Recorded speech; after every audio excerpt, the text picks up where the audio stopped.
दिल से मेहनत करके वीडियो बनाते हैं। आपका एक लाइक और सब्सक्राइब हमें आगे बढ़ने की ताकत देता है। रघु अपनी रेडी पर खड़ा चारों तरफ उम्मीद भरी नजरों से देख रहा था।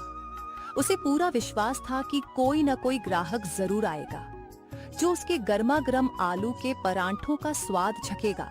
लेकिन काफी देर बीत जाने के बाद भी उसकी रेडी पर कोई नहीं आया। रघु गरीब था।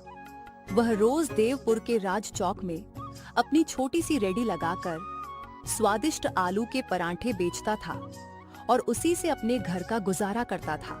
हमेशा की तरह आज भी वह सुबह से ग्राहकों का इंतजार कर रहा था। ठंडी ठंडी हवाएं चल रही थीं। मौसम बड़ा सुहाना हो गया था। आज तो मौसम कितना अच्छा हो गया है।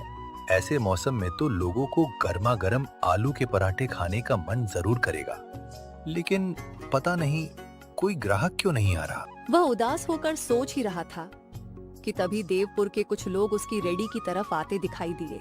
उन्हें देखकर रघु के चेहरे पर हल्की मुस्कान आ गई। आइए भैया, बताइए पराठे में तीखा कम रखना है या थोड़ा तेज? अरे रघु भैया, आप तो जानते ही हो मुझे ज्यादा तीखा पसंद नहीं है, बस हल्का सा मसाला रखना। ठीक है भैया, हमेशा की तरह स्वादिष्ट पराठा बनाकर देता हूँ। रघु खुशी खुशी चूल्हा जलाने लगा। तवा गर्म हुआ ही था कि अचानक आसमान में काले बादल छा गए। ठंडी हवाएं चलने लगी और बिजली जोर जोर से कड़कड़ाने लगी। नहीं भाई, मेरे लिए पराठे मत बनाना। मैं तो सामने भैरव के ढाबे पर जाकर खाऊंगा। इस बारिश में यहाँ रेडी के पास खड़े होकर कौन खाएगा? लेकिन भैरव तो कितने महंगे पराठे देता है, और सच कहूँ तो उसके हाथों में वो स्वाद भी नहीं है जो रघु भैया के पराठों में है। हाँ, स्वाद अपनी जगह है भाई, लेकिन मैं थोड़े ज्यादा पैसे दे दूंगा। कम से कम आराम से बैठकर ढाबे में बारिश का मजा लेते हुए गर्मा गर्म पराठे तो खाऊंगा। सच कहूँ तो इस बारिश में मैं भी यहाँ अकेला खड़ा होकर नहीं खाना चाहता। मैं भी तुम लोगों के साथ ढाबे पर ही चलता हूँ। यह सुनते ही रघु का चेहरा उतर गया। अरे भैया, आलू का मसाला तो तैयार हो गया है, बस 2 मिनट दीजिए, अभी गर्मा गर्म पराठे बनाकर देता हूँ। ये पराठा किसी और ग्राहक को दे देना, हम लोग ढाबे पर जा रहे हैं। इतना कहकर सभी ग्राहक सामने वाले भैरव के ढाबे की तरफ चले गए। रघु चुपचाप उन्हें जाता हुआ देखता रहा। उसके दिल में जो उम्मीद की छोटी सी किरण जगी थी, वह पल भर में बुझ गई। राज चौक में ठीक सामने भैरव का ढाबा था।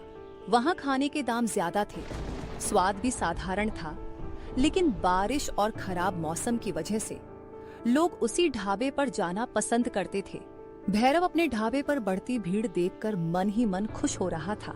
लगता है आज भी मेरे ढाबे पे खूब कमाई होने वाली है। शाम होने लगी। बाजार के बाकी रेडी वाले अपना सामान समेटने लगे। अरे रघु, तुम अभी तक सामान नहीं समेट रहे? घर नहीं जाना क्या? भाई, आज सुबह से 1 रुपए की भी कमाई नहीं हुई है। अगर खाली हाथ घर गया तो पत्नी को क्या जवाब दूंगा? वो भी उम्मीद लगाए बैठी होगी। सोच रहा हूँ थोड़ी देर और रुक जाऊं, शायद कोई ग्राहक आ जाए। भैया, मौसम बहुत खराब है।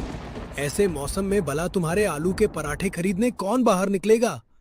सामने भैरव का ढाबा भी है, लोग वहीं चले जाएंगे। हाँ भाई, बस थोड़ी देर और इंतजार कर लेता हूँ। धीरे धीरे सभी लोग चले गए। अब पूरे राज चौक में केवल रघु की रेडी बची थी। तेज हवाएं चलने लगी थी। बारिश की मोटी मोटी बूंदें गिरने लगी थीं। रघु अपनी रेडी बचाने के लिए पास के एक पेड़ की आड़ में खड़ा हो गया। काफी देर तक इंतजार करने के बाद भी कोई ग्राहक नहीं आया। रघु थक चुका था। वह सामान समेट ही रहा था कि तभी एक बुजुर्ग औरत बारिश में भीगती हुई उसकी रेडी के पास आई। बेटा, कुछ खाने को मिलेगा क्या? रघु ने तुरंत उनकी तरफ देखा। उनके कपड़े भीग चुके थे और चेहरे पर भूख साफ दिखाई दे रही थी। रघु के मन में दया जाग उठी। अम्मा जी, जरूर मिलेगा, आप बैठिए, मैं अभी आपके लिए गर्मा गर्म पराठे बनाता हूँ। बुजुर्ग महिला की आंखों में उम्मीद की चमक लौट आई। रघु ने तुरंत दोबारा चूल्हा जलाया। अम्मा जी, बताइए कितने पराठे बनाऊं? बेटा, भूख तो बहुत जोर की लगी है, 4-5 पराठे खा सकती हूँ। ठीक है अम्मा जी, मैं अभी गर्मा गर्म आलू के पराठे बनाकर देता हूँ। लेकिन बेटा, मेरे पास तुम्हें देने के लिए एक पैसा भी नहीं है। अम्मा जी, आप पैसों की चिंता मत कीजिए, भूखे को खाना खिलाना सबसे बड़ा पुण्य होता है। रघु ने फिर से तवा चढ़ाया। ठंडी हवाओं के बीच तवा धीरे धीरे गर्म होने लगा। उसने शुद्ध देसी घी लगाया और बड़े प्यार से आलू के परांठे सेंकने लगा। थोड़ी ही देर में सुनहरे परांठे तैयार हो गए। ऊपर से उसने ताजा मक्खन रखा और उन्हें एक प्लेट में सजाकर बुजुर्ग महिला के सामने रख दिया। अम्मा जी, लीजिए, गर्मा गर्म पराठे खाइए। बेटा, ऊपर वाला तुम्हें बहुत तरक्की दे। आज के जमाने में कौन बिना स्वार्थ किसी की मदद करता है। अम्मा जी, मैं खुद गरीब हूँ, लेकिन मेरी माँ अन्नपूर्णा ने बचपन से यही सिखाया है कि अगर हमारे पास थोड़ा भी हो तो उसमें जरूरतमंद का हिस्सा जरूर होना चाहिए। बुजुर्ग महिला रघु को दिल से दुआएं देने लगी। रघु ने आसमान की तरफ देखा। अब उसे समझ आ गया था कि आज उसकी किस्मत में कमाई नहीं लिखी थी, लेकिन उसके चेहरे पर कोई शिकायत नहीं थी। बारिश तेज हो चुकी थी। रघु अपनी भीगी हुई रेडी को धक्का देता हुआ घर की ओर चल पड़ा। घर पहुंचते ही उसकी पत्नी नंदिनी उसके पास आई। अजी, आज आने में इतनी देर क्यों लगा दी? नंदिनी, आज 1 रुपए की भी कमाई नहीं हुई। ग्राहकों का इंतजार करता रहा। लोग मेरी रेडी तक आए भी, लेकिन बारिश देखकर सीधे भैरव के ढाबे पर चले गए। तभी रघु की माँ अन्नपूर्णा भी बाहर आ गई। अरे बेटा, गांव वालों को तो तेरे हाथ के बने देसी घी और मक्खन वाले पराठे बहुत पसंद है। फिर आज सब भैरव के ढाबे पर क्यों चले गए? माँ, मेरी तो बस एक छोटी सी रेडी है और भैरव का बड़ा ढाबा। वहाँ कुर्सियाँ हैं, छत है, लोग आराम से बैठकर खाना खाते हैं। अब मॉनसून शुरू हो गया है, बारिश में कौन मेरी खुली रेडी पर खाना खाएगा? बेटा, इंसान को मेहनत करना कभी नहीं छोड़ना चाहिए। तू अपनी जान लगाकर मेहनत करता है, बाकी जो किस्मत में लिखा है वही मिलेगा। लेकिन मेहनत करने वाला इंसान कभी हारता नहीं। मैंने सोचा था कि इस मॉनसून में चौपाल पर एक छोटी सी दुकान ले लूं और अपना व्यापार बढ़ाऊं, लेकिन लगता है इस साल भी यही रेडी धकेलनी पड़ेगी। रघु परेशान था। लगातार बारिश की वजह से उसकी रेडी पर ग्राहक कम आने लगे थे। उसे चिंता सताने लगी थी कि आखिरकार वह अपनी पत्नी और माँ का ख्याल कैसे रखेगा। अगली सुबह रघु फिर एक नई उम्मीद के साथ उठा। वह अपनी रेडी लेकर राज चौक पहुंचा और ग्राहकों का इंतजार करने लगा। कुछ देर बाद 2 ग्राहक उसकी रेडी पर आए। रघु भैया, 2 गर्मा गर्म आलू के परांठे लगा दो। और हाँ, चटनी थोड़ी ज्यादा देना। आपकी चटनी बहुत स्वादिष्ट होती है। बस 5 मिनट दीजिए। रघु तुरंत काम में लग गया। थोड़ी ही देर में उसने घी में सने हुए गर्मा गर्म परांठे, चटनी और रायते के साथ ग्राहकों के सामने परोस दिए। उसी समय शहर से आए 2 अमीर आदमी वहां पहुंचे। उन्होंने महंगे कपड़े पहन रखे थे। उन्हें देखकर भैरव जोर से आवाज लगाने लगा। अरे भाई साहब, इस छोटी सी रेडी पर खड़े होकर पराठे खाना आपको शोभा नहीं देता। आइए मेरे ढाबे पर, आराम से बैठकर बढ़िया खाना मिलेगा। भैरव भाई, जब आपके ढाबे पर ग्राहक आते हैं तब मैं उन्हें अपनी रेडी पर नहीं बुलाता। फिर आप मेरे ग्राहकों को क्यों बुला रहे हो? अरे रघु, ये शहर के बड़े लोग हैं। अगर ये रेडी के पराठे खाएंगे तो हमारे गांव का नाम खराब होगा। इन्हें मेरे ढाबे पर आने दो। मेरी नाक दूर से ही खाने की खुशबू पहचान लेती है। तुम्हारे पराठों की खुशबू बता रही है कि स्वाद भी लाजवाब होगा। 2 पराठे मेरे लिए और 2 मेरे दोस्त के लिए बना दो। यह सुनकर रघु के चेहरे पर हल्की मुस्कान आ गई। कुछ ही देर में उसने गर्मा गर्म परांठे, चटनी और रायते के साथ दोनों के सामने परोस दिए। वाह भैया, इतने स्वादिष्ट पराठे तो मैंने बड़े बड़े महंगे रेस्टोरेंट में भी नहीं खाए। एक पराठा और खिलाइए और कुछ घर के लिए भी पैक कर दीजिए। धन्यवाद साहब, लेकिन असली स्वाद मेरे हाथों में नहीं, हमारी ईमानदारी में है। मेरी माँ और पत्नी अपने हाथों से सारे मसाले तैयार करती हैं। हम खाने में कभी मिलावट नहीं करते। बस इसी ईमानदारी को कभी मत छोड़ना। याद रखना, मेहनत और सच्चाई इंसान को एक दिन बहुत ऊंचा जरूर ले जाती है। खाना खत्म होने के बाद आदित्य ने जेब से अपना वॉलेट निकालना चाहा, लेकिन अचानक उसका चेहरा उतर गया। अरे, लगता है मेरा वॉलेट कहीं गिर गया। भैया माफ करना, मेरे पास अभी पैसे देने के लिए नहीं है और मैंने बिना सोचे समझे इतने पराठे खा लिए। कोई बात नहीं साहब, जब दोबारा इस गांव में आना हो तब दे देना। धन्यवाद भैया। आदित्य रघु को धन्यवाद कहकर वहां से चला गया। समय बीतता गया। कुछ दिनों बाद फिर एक बरसाती शाम आई। आसमान में काले बादल छाए हुए थे, बिजली चमक रही थी और हल्की बूंदाबांदी शुरू हो चुकी थी। रघु अपनी रेडी के पास खड़ा सोच रहा था कि शायद आज भी कमाई नहीं होगी। तभी दूर से एक बड़ी चमचमाती गाड़ी आकर रुकी। गाड़ी से वही शहरी व्यक्ति आदित्य मल्होत्रा उतरा। उस दिन आपने एक अनजान मुसाफिर पर भरोसा किया था, बिना पैसे लिए उसे पेट भर खाना खिलाया था। आज मैं सिर्फ आपके पैसे लौटाने नहीं आया हूँ। आज आपके पास जितनी भी पराठे बनाने की सामग्री है उससे सारे पराठे बना दीजिए। मुझे सारे पराठे चाहिए। ये सुनते ही रघु की आंखें चमक उठी। जी साहब, अभी बनाता हूँ। लेकिन पास में अपने ढाबे पर बैठा भैरव यह सब देख रहा था। अब तो शहर वाले भी इसके पराठों की तारीफ करने लगे हैं। अगर ऐसा ही चलता रहा तो एक दिन ये बड़ा ढाबा खोल लेगा और लोग मेरे ढाबे पर आना बंद कर देंगे। मुन्ना, जरा इधर आ। जी मालिक।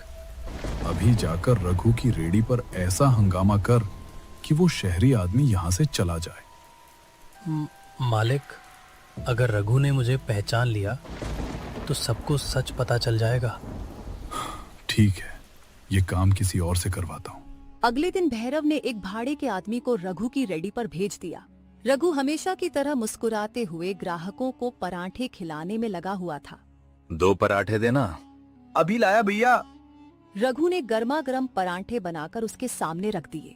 कुछ ही देर बाद वह आदमी अचानक जोर जोर से चिल्लाने लगा। अरे, ये कैसे पराठे बनाए हैं? इन्हें खाते ही मेरे पेट में दर्द शुरू हो गया। लगता है तुम गंदगी से खाना बनाते हो। तुम्हारे मसाले भी नकली हैं। नहीं भाई साहब, मैं बहुत साफ सफाई से खाना बनाता हूँ। मेरी माँ और पत्नी अपने हाथों से मसाले तैयार करती हैं। उनमें जरा सी भी मिलावट नहीं होती। तो क्या मैं झूठ बोल रहा हूँ? गांव वालों, इसके पराठे मत खाना, नहीं तो तुम भी बीमार पड़ जाओगे। तभी भैरव वहां पहुंच गया। रघु भाई, 2 पैसे ज्यादा कमाने लगे तो बेईमानी भी शुरू कर दी क्या? गांव वाले तुम पर भरोसा करके खाना खाते हैं और तुम उन्हीं के साथ धोखा कर रहे हो। भैरव भाई, मैं भूखा रह लूंगा, लेकिन बेईमानी का 1 रुपया भी नहीं कमाऊंगा। मेरे पराठों में रत्ती भर भी मिलावट नहीं है। धीरे धीरे अफवाह पूरे गांव में फैल गई। ग्राहक रघु की रेडी से दूर रहने लगे। शाम को रघु उदास होकर घर लौटा। बेटा, तू इतना परेशान क्यों है? माँ, अब कोई मुझ पर भरोसा नहीं करेगा। गांव वाले समझते हैं कि मैं मिलावटी पराठे बेचता हूँ। ऐसा मत सोचिए, सच कभी छिपता नहीं है। हमने कोई गलत काम नहीं किया। ऊपर वाला सब देख रहा है। अगले दिन रघु फिर एक नई उम्मीद के साथ बाजार पहुंचा, लेकिन उसकी रेडी पर कोई ग्राहक नहीं आया। अब यहाँ बैठकर मक्खियां मारने से कोई फायदा नहीं है। तेरे पास अब कोई ग्राहक नहीं आने वाला। तभी अचानक एक चमचमाती कार आकर रघु की रेडी के सामने रुकी। कार से आदित्य मल्होत्रा उतरा। साहब, गांव वालों की बातों पर विश्वास मत कीजिए। मेरे मसाले बिल्कुल शुद्ध है। मैं पूरी ईमानदारी से काम करता हूँ। रघु, मैं किसी की बातों में आने वालों में से नहीं। तुम्हारे पराठे बहुत स्वादिष्ट हैं, लेकिन उससे भी ज्यादा मुझे तुम्हारी ईमानदारी पसंद आई। इसलिए मैं तुम्हारे साथ काम करना चाहता हूँ।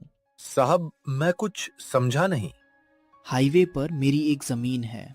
हम वहाँ एक ढाबा खोलेंगे, खास तौर पर आलू के पराठे और अदरक वाली कड़क चाय का। जमीन और पैसा मेरा होगा, लेकिन स्वादिष्ट पराठे तुम बनाओगे। ये सुनकर रघु की आंखें खुशी से भर आईं। कुछ महीनों बाद हाईवे पर रघु का नया ढाबा खुल गया। धीरे धीरे उसका ढाबा दूर दूर तक मशहूर हो गया। लोग लंबी दूरी तय करके उसके पराठे खाने आने लगे।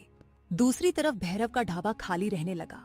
अब उसके यहाँ ग्राहक आना लगभग बंद हो चुके थे।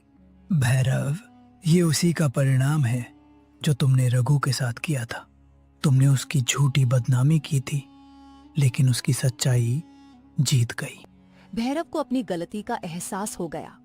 एक दिन वह रघु के ढाबे पर पहुंचा। रघु भाई, मुझे माफ कर दो। मैंने जलन में आकर तुम्हारे साथ बहुत बुरा किया। अब समझ आया है कि बुराई का परिणाम हमेशा बुरा होता है। भैरव, मुझे पूरा विश्वास था कि एक दिन सच सबके सामने आ जाएगा, और मुझे खुशी है कि तुम्हें अपनी गलती का एहसास हो गया। लेकिन अब मेरा सब कुछ खत्म हो गया है। मेरे पास कोई काम भी नहीं बचा। इंसान से गलती हो जाती है, सबसे बड़ी बात यह है कि उसे अपनी गलती का एहसास हो जाए। अगर तुम चाहो तो मेरे साथ काम कर सकते हो। इतना सब होने के बाद भी अच्छाई बांटने से कम नहीं होती। कल से काम पर आ जाना। भैरव की आंखों से आंसू बहने लगे। उसी दिन के बाद भैरव ने भी ईमानदारी और मेहनत का रास्ता अपना लिया। रघु की अच्छाई ने एक इंसान की जिंदगी बदल दी। इसलिए कहा जाता है, सच्चाई, मेहनत और दया का फल देर से ही सही, लेकिन जरूर मिलता है।